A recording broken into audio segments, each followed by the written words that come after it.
Starfield versus old Bethesda games. Now, this is an interesting topic. All right, I wanted to talk about Starfield a little more because there is a lot. Okay. The post-launch success and stuff that's been in the headlines now that the game is out. Just go Post-launch success? I think I already smell a Bethesda fanboy, boys. into the game a little more. The future, really, of Bethesda Game Studios games, but also just Starfield in general, and kind of a bit of Bethesda game context from yours truly. I haven't went on record and kind of ranked their previous games in a while, so it's a good opportunity to do that. So let's start with that. Let me just lose you guys right off the bat. So if we're ranking the games, I just want to say, like, this isn't game ranks, like this isn't like a definitive thing or anything like that. Okay, don't worry, just hit me. There are no wrong answers. Subject to change. I could feel differently about Starfield or any other game in a year. I don't know. Yeah. But you guys know, with Starfield, I put out a video on Game Ranks and on here. I honestly think on YouTube, I was one of the more critical Starfield evaluations, despite ultimately liking it. But where does it actually land? Liking it? That's the wrong opinion, how dare you. But in any case, what do you mean critical and still liking it? I can already smell a conflict of interest and not a cohesive line of thinking. Ranking, let's start from the top. My favorite Bethesda game is Oblivion. Okay. I know, it's partially a nostalgia thing.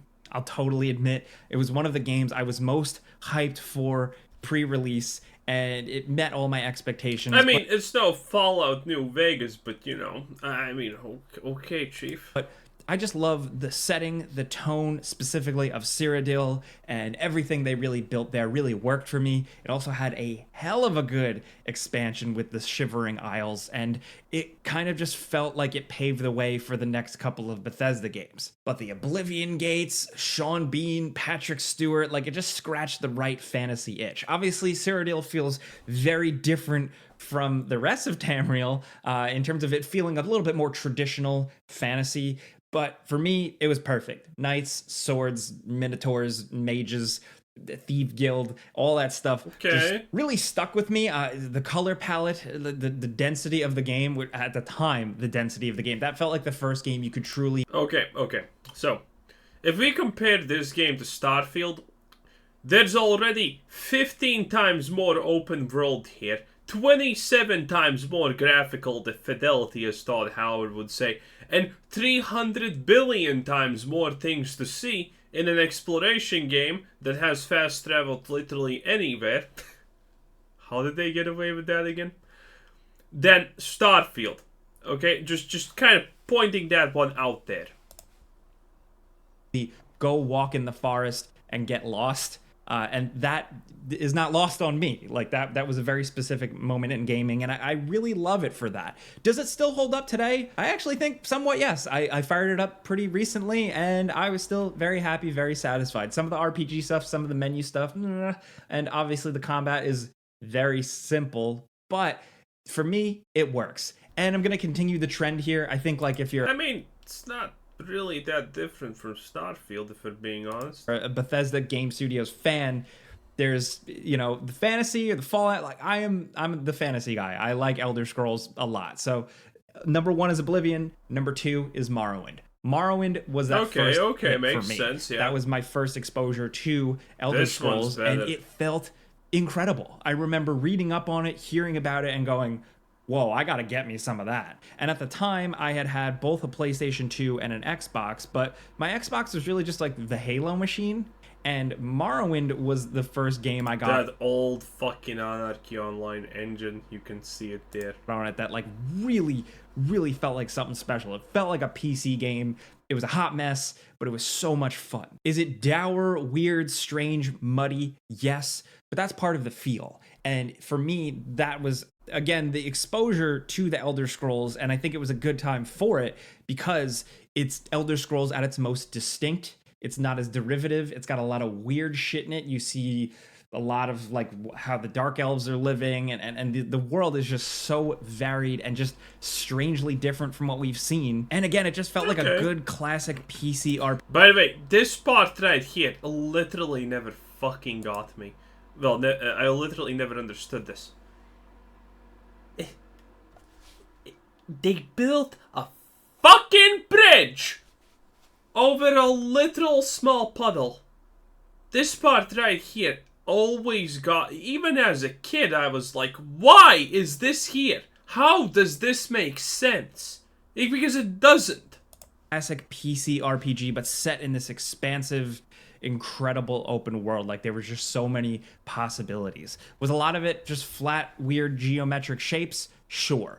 But all of it had an air of mystery to it. The NPCs were compelling, and the game... I will tell you one thing. You already know my opinion. Starfield is an absolute disaster by a billion-dollar company. No exploration in space game and whatnot. But I will say this. People say that there's this Bethesda charm. But some people use this word incorrectly. The Bethesda charm is the same thing as in World of Warcraft Classic is the best MMORPG of literal all time. You can't fight it, you can try, but you will lose. There is no MMORPG that has ever come close to its popularity, and when World of Warcraft Classic came out, it was a huge success, and people still enjoy it, even though it's a literal two-decade-old game at this point, or almost, it's the third decade, I think, for it, maybe. And you know what? That game has been out, Classic has been out for 20 years, and everyone knows it's the best thing that has ever been. And there have been gaming companies that have tried to copy it, developers that have tried to copy it, and guess what? They did copy it, and it always fails. Because the truth is, we may tell ourselves that, yeah, we know all of these things, like, storytelling, game loops, combat, crafting, dialogue options. We can tell ourselves that we understand that these are things that need to be to make a game good. But at the end, we don't understand truly what makes a game good. And World of Warcraft Classic is one of those things where you're like, yeah, this game is awesome, but I don't know why it's even awesome. I can't tell. It's so basic, it's so simple, it has nothing advanced in it, yet the game is amazing. And that is what Bethesda also does. Some magically. How I think this is literally the only reason Bethesda even sees success. For whatever reason, the combination of basic things that Bethesda do with their games just works. As Todd Howard literally and ironically says, it just works. Do they know what their secret sauce is? No, absolutely no. But the basis is there that you can just play the games, okay? Even if you rate Starfield a 4 out of 10, that's the 4 out of 10 you have spent more time than in any other 4 out of 10 in your life. That's just the reality of it. The Bethesda games, even though they're bad, dull, the storylines are shit, the gameplay is non-existent, there's something about them that no one can quantify that literally just is good to play. And that's the thing. That's the thing that keeps Bethesda games alive. And no one knows what it is. Game did not hold your hand at all. If they told you to go east and find something, you just had to hope for the best. Then on my list, down at number 3, is Fallout 3. People bag on Fallout 3 after New Vegas dropped. Like, people think New Vegas is like the best thing ever. That's fine. Well, because it literally is the best thing ever. Fallout 3 was actually shit. I never even finished the game. Fallout New Vegas, though. Multiple times.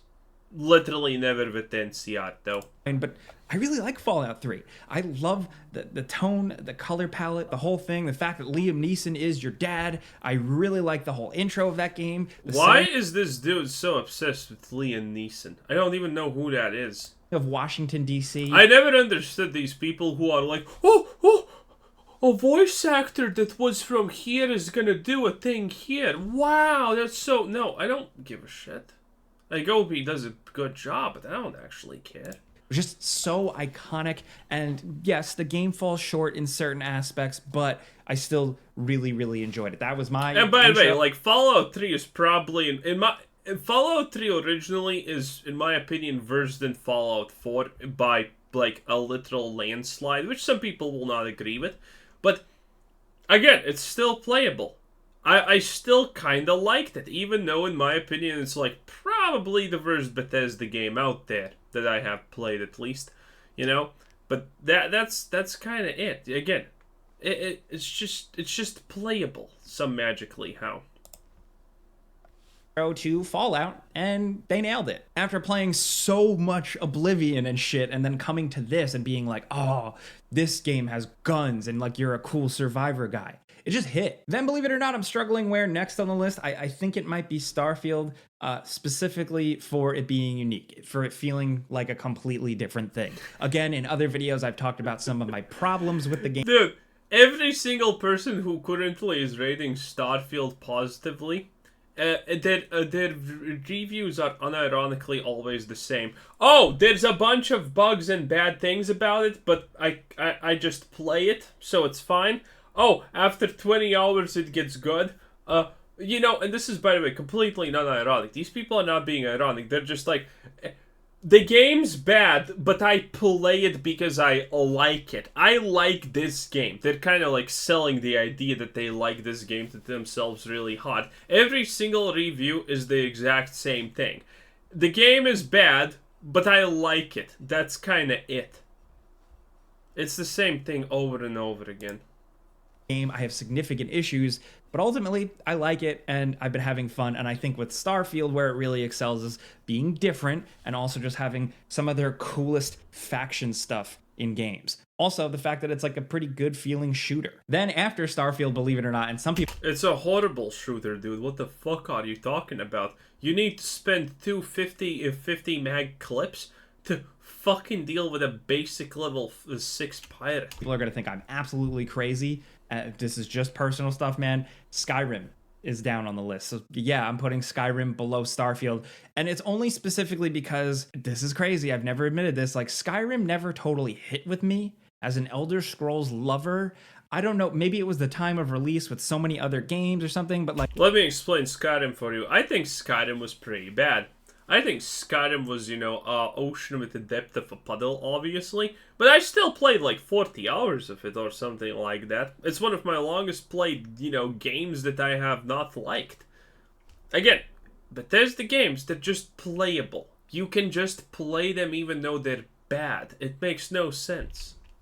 Like, Skyrim never completely whisked me away like it did with so many other people. Did I enjoy it? Absolutely. But was I obsessed with it like a lot of the world? No, not completely. Can't quite explain why. I don't know, but that's is what it is. We're doing a ranking here, okay? Then after that is Fallout 4. Another game, very good. Really enjoyed it. I know some people have kind of soured on it after release, but I still think it's really cool. And yeah, it's like towards the bottom of my list, but it's not the greatest, but it's fun. It's just like if I like when I was ranking, I'm like, Fallout 4, nah, okay. And then there's a bit of a jump downward, and then it's Fallout 76. Okay, Fallout 76 actually got much better after launch, but that's lies. That is absolute lies. I have played this game 5 months ago, and it was shit. Okay, it was absolute dog water. This game is as unbalanced as it comes. If you literally go to a community event, congratulations. You have finished the game. You got the strongest gear. You have max level in like 5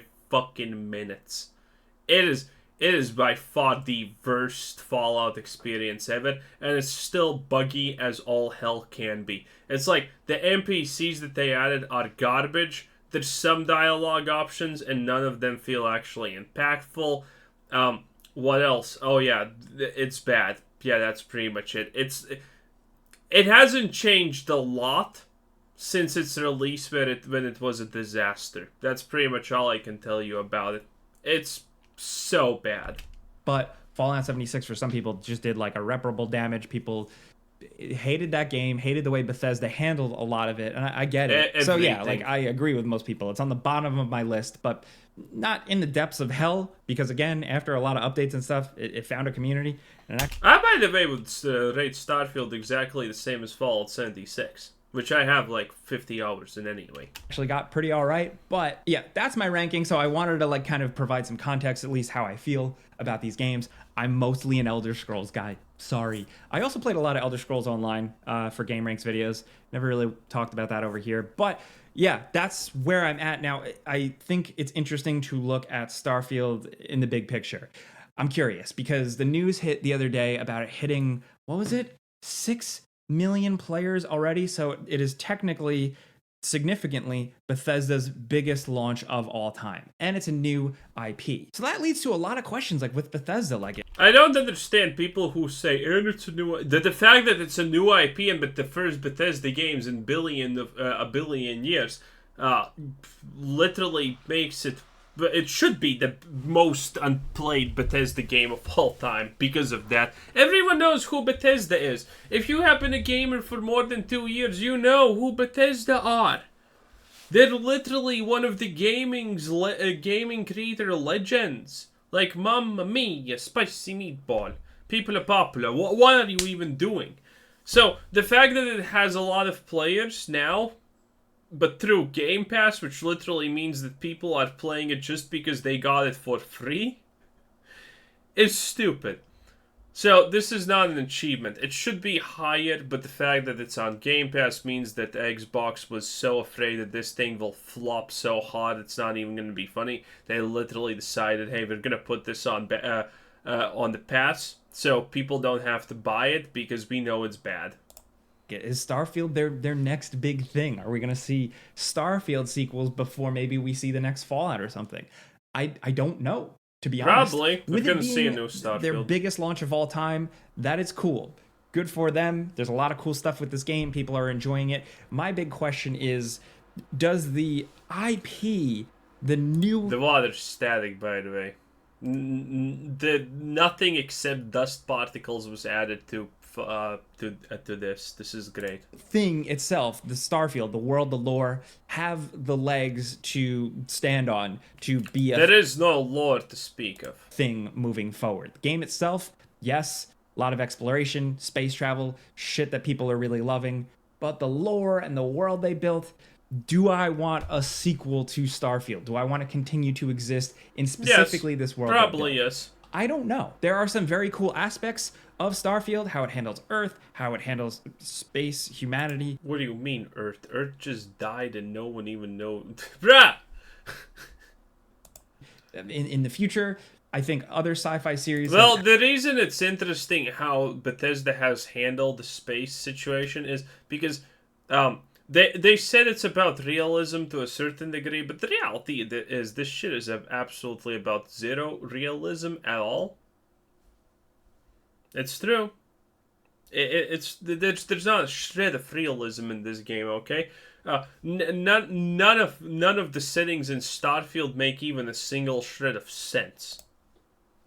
Has done it more interesting in ways I just enjoyed more, but I really wonder like where it's going to go in the future. But I also do want to point out, with this being their biggest launch of all time, if you thought Bethesda was insufferable with Skyrim being re-released and put on different platforms, you ain't see. I think buckle up, because if this is their biggest launch of all time, they're only going to continue to do stuff like that. There's gonna be a battle pass. Well, maybe not battle pass, but definitely a microtransaction shop. We're probably going to be seeing and hearing about Starfield for many, many years. That's how Bethesda games work.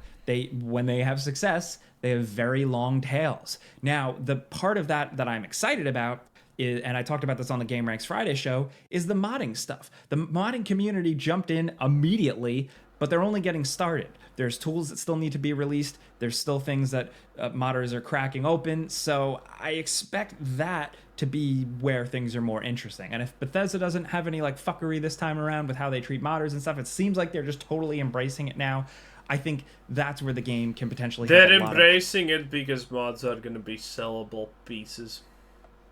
Mods are going to be sellable. That's why they're embracing it, this shit. Also, Bethesda hasn't finished the game in forever.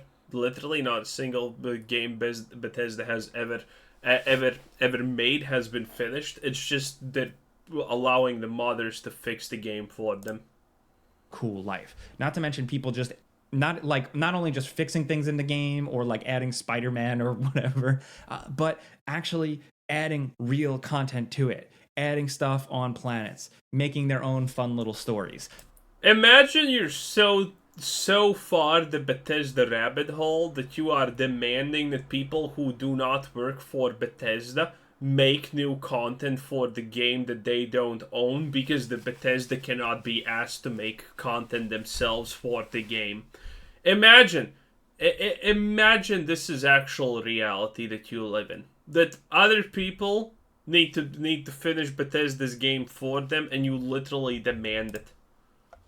That's the stuff we saw a lot with Skyrim. That's the stuff we're seeing with the Oblivion project, which I'm very excited to see. And that's the thing I'm most curious to see with Starfield. For all its faults, I really am looking forward to seeing what it becomes. Because game industry cynicism aside and all that stuff, ultimately, I like seeing, a Fallout release and then weird shit happen afterwards. An Elder Scrolls release and then weird shit happen for years and years. Whether it be modders doing incredible things, fan communities creating entire cool new things within the game, or just they're putting the game on a smart fridge. I think like the early access period and the review period got a lot of people heated, a lot of people spicy online about this game. I mean, my videos that I put out where I was pretty critical of a lot of aspects, a lot of people were like, oh, you got paid to like the game. People are just going to be like that no matter what. But like now that the dust is settled, the majority of people know the game is not good enough to be just liked.